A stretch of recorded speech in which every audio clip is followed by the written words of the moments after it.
Hello दोस्तों, मैं आशीष कुमार अपने YouTube channel Bihar GK tricks में आपका स्वागत करता हूं। आज हम लोग एसपीडी के रेलवे समान विज्ञान का प्रैक्टिस सेट 29 के सभी प्रश्नों को इस वीडियो में देखेंगे। तो यदि आप लोगों ने अब तक हमारा channel Bihar GK tricks subscribe नहीं किया है तो इसे सब्सक्राइब कर लें, साथ ही बेल आइकन को जरूर दबाएं। तो आइए वीडियो को स्टार्ट करते हैं। तो आज का पहला प्रश्न है, साधारणतया उपयोग होने वाले बिजली के बल्ब में कौन सा गैस भरी जाती है? तो कौन सी गैस भरी जाती? आर्गन। अगला प्रश्न है, रेडियो एक्टिविटी की खोज किसने की थी? तो याद रखेंगे, रेडियो एक्टिविटी की खोज जो है हेनरी बेकुरल ने किया था। किसने? हेनरी बेकुरल ने। अब अगला प्रश्न है, एक वस्तु का जड़त्व की प्रत्यक्ष निर्भरता किस पर होती है? तो याद रखेंगे, एक वस्तु का जड़त्व की प्रत्यक्ष निर्भरता जो है द्रव्यमान पर होती है। किस पर? द्रव्यमान पर। अब अगला प्रश्न है, ध्वनि का वेग होता है।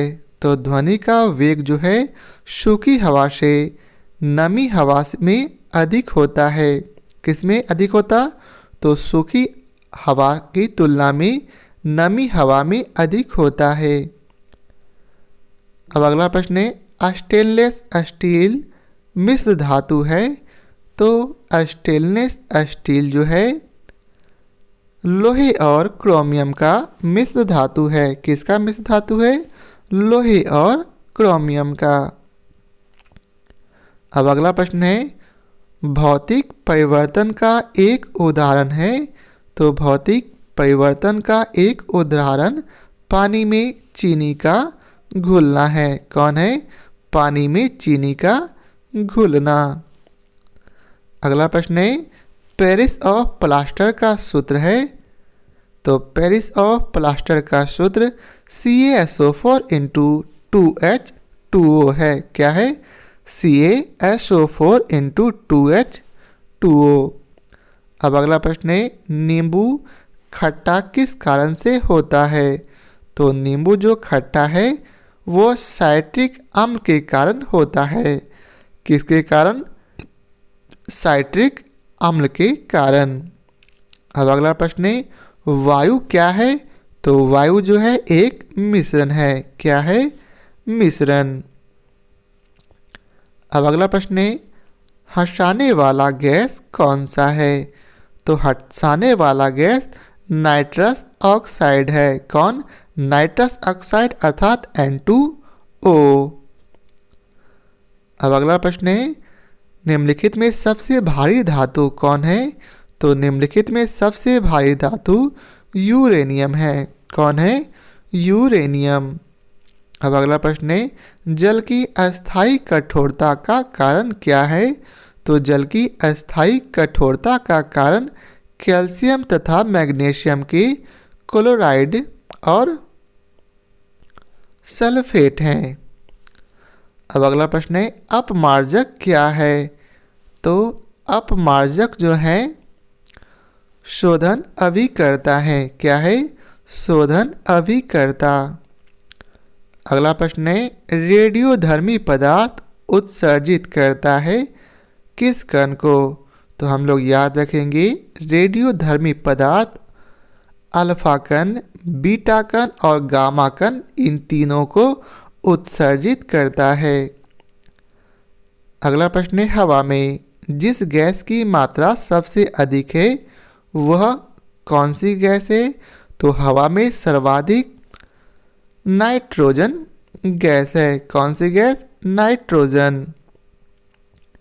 अगला प्रश्न है, परमाणु नाभिक के अवयव कौन कौन है?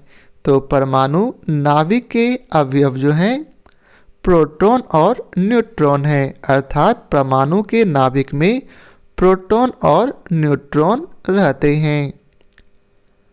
अब अगला प्रश्न है, एक कार बैटरी में प्रयुक्त विद्युत अपघट्य होता है।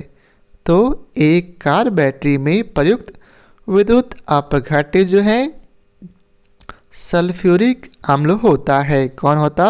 सल्फ्यूरिक अम्ल।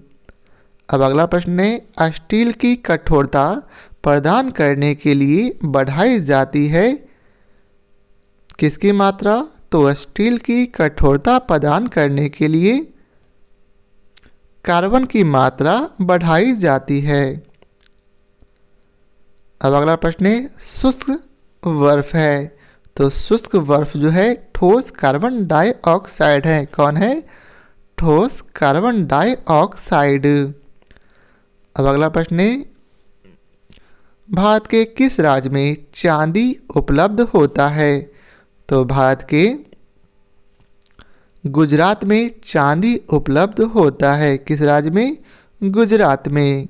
अब अगला प्रश्न है, किस गैस को अश्रु गैस की तरह काम में लेते हैं? तो किस गैस को? तो Cl2 को अश्रु गैस की तरह काम में लेते हैं। अब अगला प्रश्न है, परमाणु के नाभिक में निम्नलिखित कण होते हैं। अर्थात परमाणु के नाभिक में कौन कौन से कण होते हैं? तो परमाणु के नाभिक में प्रोटॉन और न्यूट्रॉन कण होते हैं। कौन कौन से?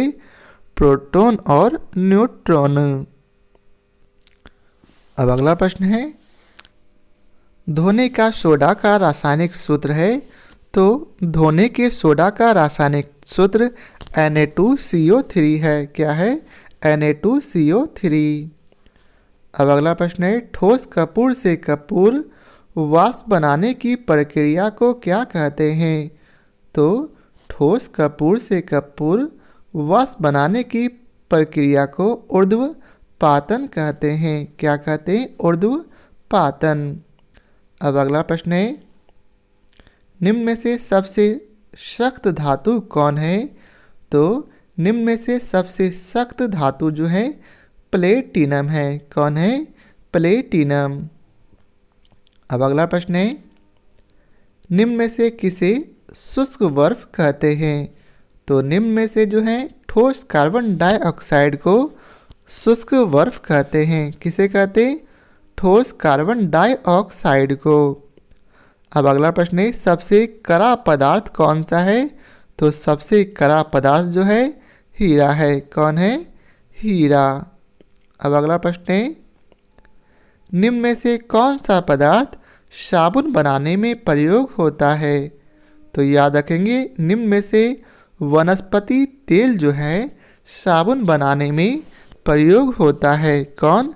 वनस्पति तेल। अब अगला प्रश्न है, खाना बनाने में प्रयोग की जाने वाली गैस मुख्यतः है। तो खाना बनाने में प्रयोग की जाने वाली गैस जो है मीथेन है। कौन? मीथेन। अगला प्रश्न है, वाहनों से निकलने वाली प्रदूषित गैस मुख्यतः है। तो वाहनों से निकलने वाली प्रदूषित गैस जो है कार्बन मोनोऑक्साइड है। कौन है? Carbon monoxide.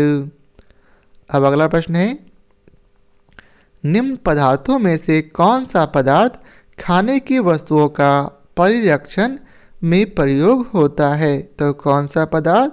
Sodium benzoate. कौन? Sodium benzoate. अब अगला प्रश्न है, एल्युमिनियम का अयस्क कौन सा है? तो एल्युमिनियम का जो अयस्क है वह बॉक्साइट है। कौन? बॉक्साइट।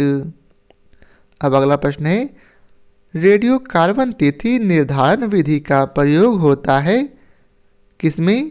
तो रेडियो कार्बन तिथि निर्धारण विधि का प्रयोग जो है जीवाश्मों की आयु का पता चलाने के लिए होता है। किस लिए?